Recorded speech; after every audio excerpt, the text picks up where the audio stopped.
Bonjour à tous, nous sommes jeudi 6 janvier 2022. Je vous retrouve avec plaisir pour cette vidéo qui va vous parler d'un sujet.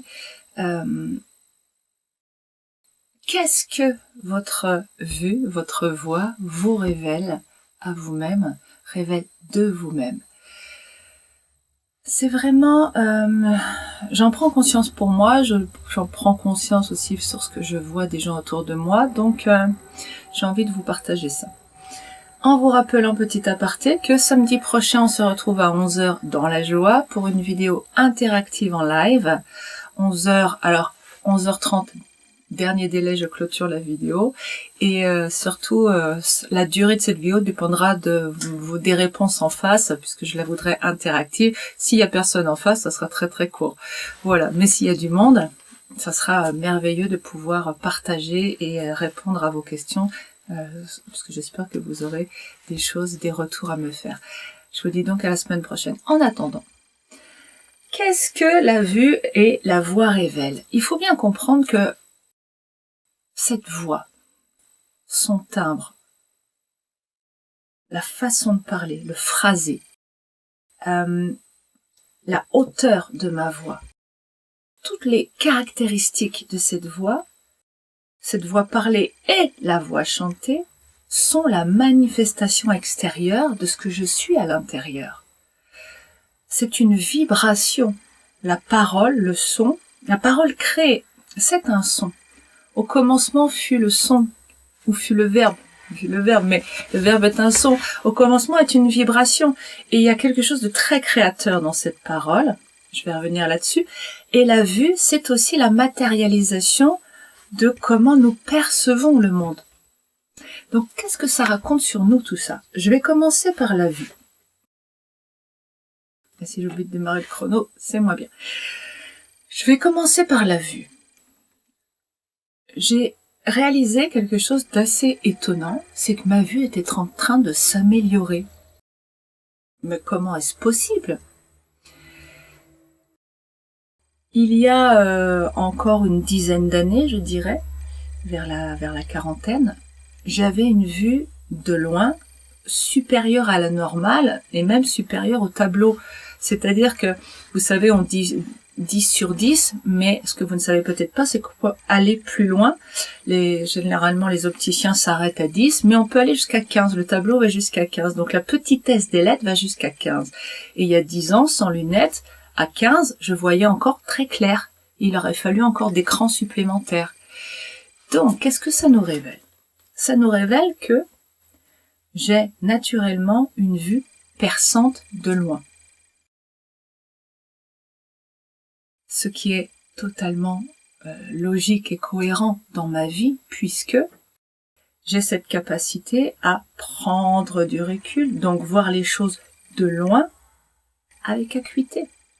Prendre du recul, voir les relations entre les choses, en tirer des conclusions, c'est vraiment ma capacité, ma qualité première, j'ai envie de dire. Et si l'aigle est mon animal totem, ce n'est pas un hasard. Vous voyez évidemment la cohérence avec la vue d'aigle. Mais, ces dernières années, à partir de la moitié de la quarantaine, il y a commencé à avoir un problème pour voir clair de près. Comme la plupart des gens, me direz-vous, ça s'appelle la presbytie. Ok, tout le monde est presbyte à un moment donné avec l'âge. Non, pas tout le monde. Non, pas tout le monde. Il y a des gens qui voient très clair sans lunettes, même à 70-80 ans. Alors, pourquoi a-t-on besoin de lunettes? Ou plutôt, c'est pas le problème des lunettes qui nous intéresse, c'est pourquoi notre vue change. Plus je vieillis, plus se cristallisent, se durcissent, se figent des façons d'être intérieures, c'est-à-dire des schémas. Ma vue change ces derniers temps, la vue de près. Pourquoi? C'est-à-dire que j'ai besoin de moins de corrections. Ça veut dire que là où je perdais de la vision sur les choses proches, je commence à retrouver de la clarté. Je vais le dire autrement pour que vous voyez où je veux en venir. j'avais du mal à voir clair dans ce qui est proche de moi. Autrement dit, qu'est-ce que ça nous dit, ces histoires de vue? Ça nous parle de nous, de notre relation à ce qui nous entoure ou à nous-mêmes.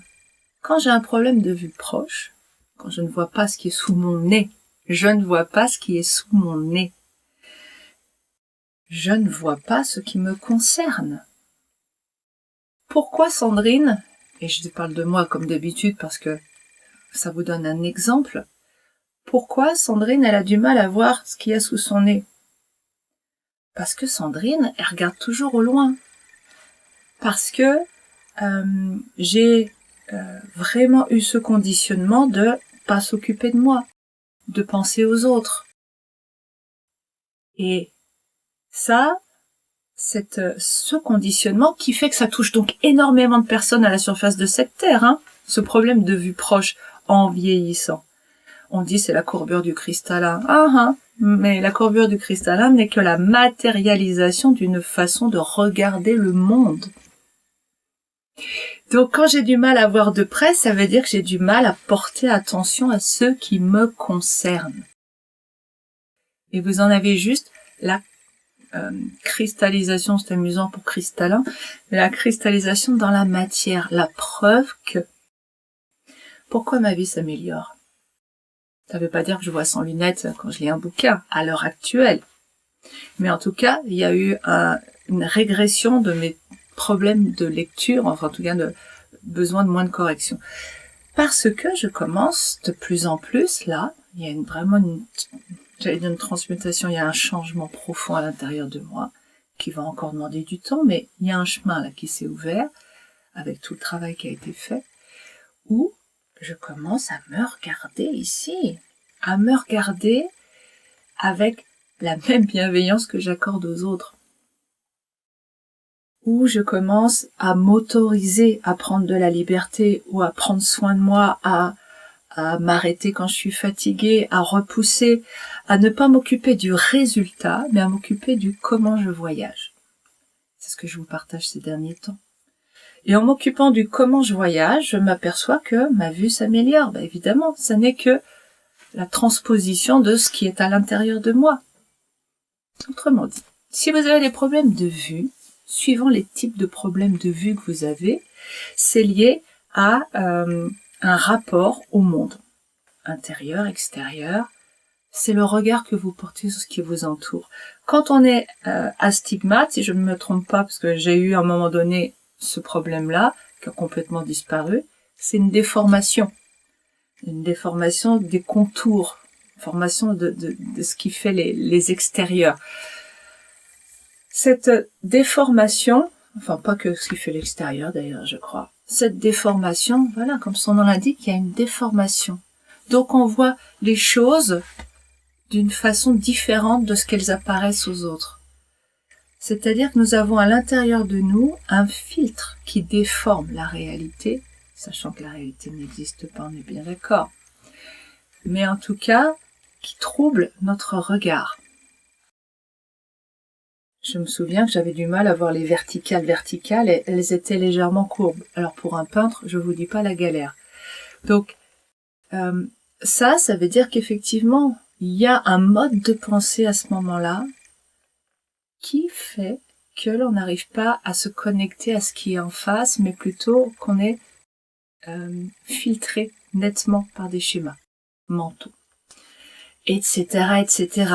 Après, je vous laisse réfléchir un petit peu par vous-même aux types différents de problèmes d'yeux que vous pouvez avoir, et peut-être qu'on s'en parlera samedi prochain par rapport à la vidéo live. Donc ça, c'est très intéressant de voir ce que ça peut nous transmettre. J'ai des problèmes de voir de loin, j'ai des problèmes à prendre du recul, j'ai des problèmes à voir ce qui concerne un monde plus vaste.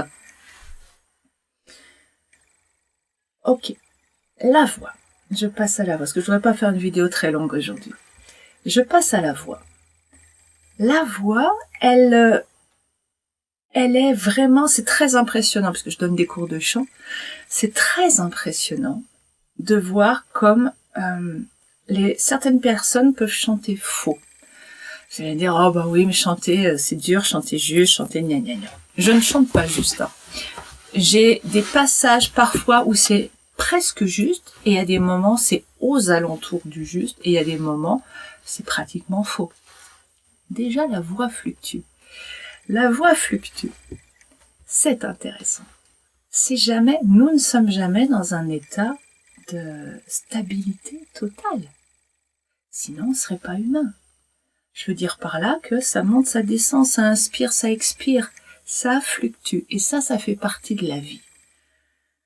Donc c'est un point important, parce que les choses varient. Et donc, c'est normal qu'il y a des moments, vous voyez mieux, vous chantez mieux, et des moments, c'est moins bien. Ça, c'est une chose. Mais ça vous donne aussi un renseignement sur vos points hauts et vos points bas. Et quand vous êtes dans un point bas, pouvez-vous respecter le fait que là, c'est dur. Là, vous avez besoin d'un temps poumon vide, d'un temps de dépôt, d'un temps de récupération, d'intégration, de digestion, pour remonter ensuite. C'est très important de respecter ces points bas. Je me sens concernée par ces paroles-là, en ce moment, parce que en ce moment, il y a du boulot qui est fait, et c'est vrai que je suis très fatiguée. Ok, j'ai entendu. Notre voix. Donc, les gens qui chantent faux. J'ai des gens en cours qui chantent plus ou moins faux. Suivant les fois, suivant les chansons, suivant le moment. Qu'est-ce que ça veut dire? Et qu'est-ce que ça veut dire quand je chante faux aussi?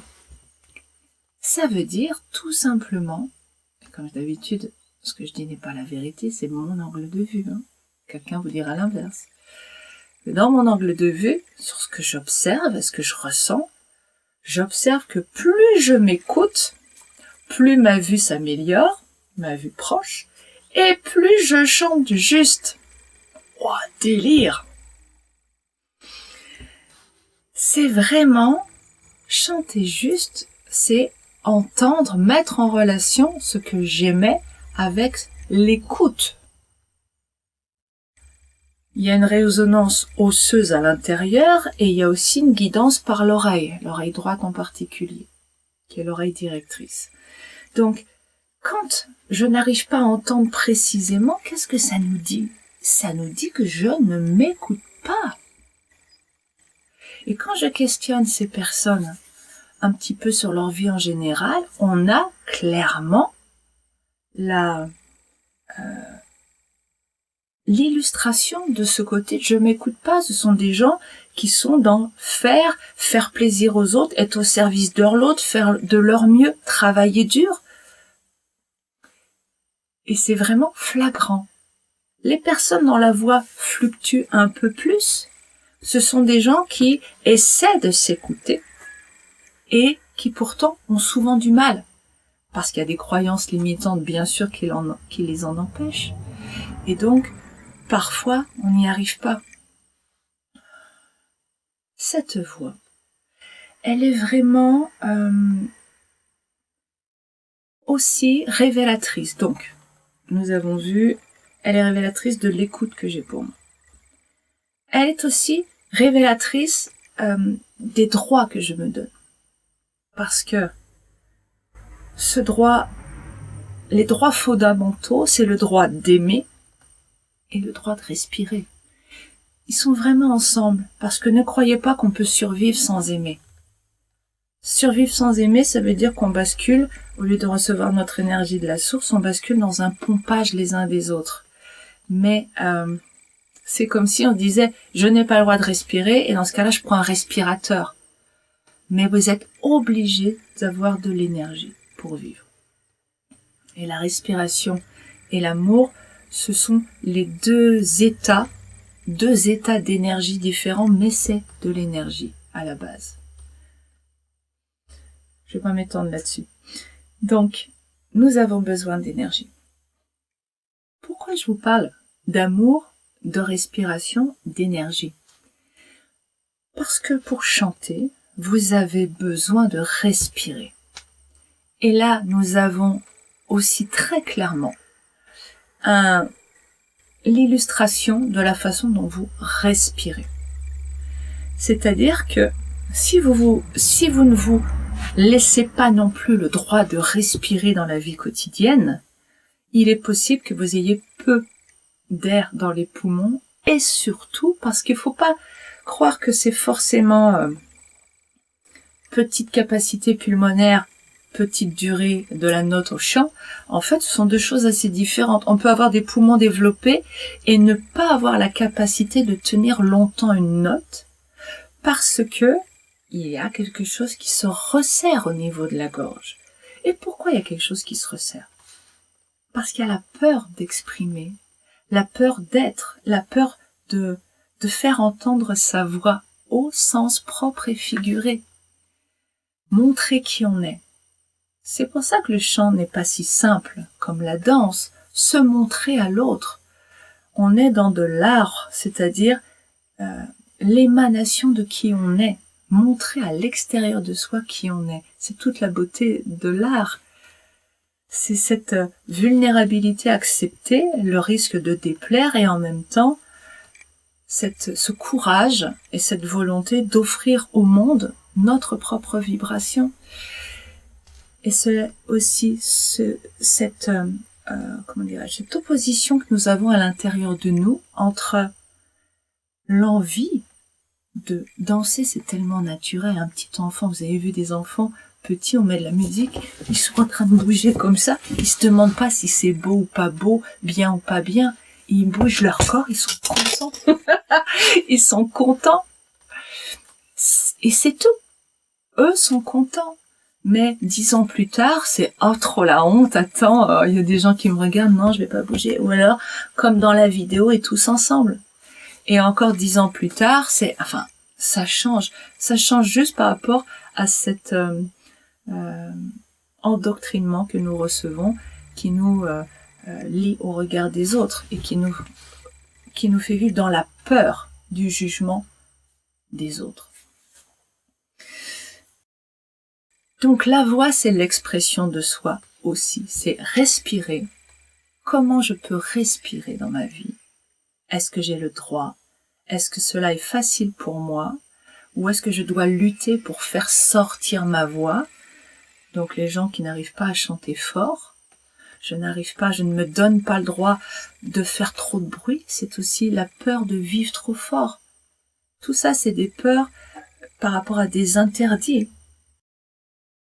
T'as pas de valeur, c'est ça, parce que vous savez bien, c'est mon histoire.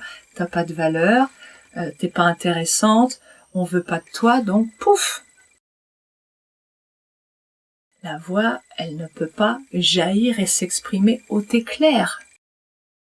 Quand la voix, elle est troublée, c'est aussi cette idée-là. Une voix pure, c'est une voix qui ose être et qui va rejoindre quelque chose là-haut. Quand la voix, elle est troublée, voilée, rauque, éraillée, vous voyez, toutes ces voix un petit peu... c'est qu'il y a quelque chose à l'intérieur. Et tout ça, je le redis, c'est pas une loi écrite. C'est juste une interprétation que j'ai à l'heure actuelle. Peut-être que dans 3 ans, je n'aurai plus la même. Mais pour l'instant, c'est ce que je ressens et ce que je vois. Que cette voix rauque éraillée, elle traduit qu'il y a quelque chose en moi qui est dans la souffrance, dans le refus, dans le déni, dans le combat pour pouvoir exprimer qui je suis, pour pouvoir aller vers la lumière.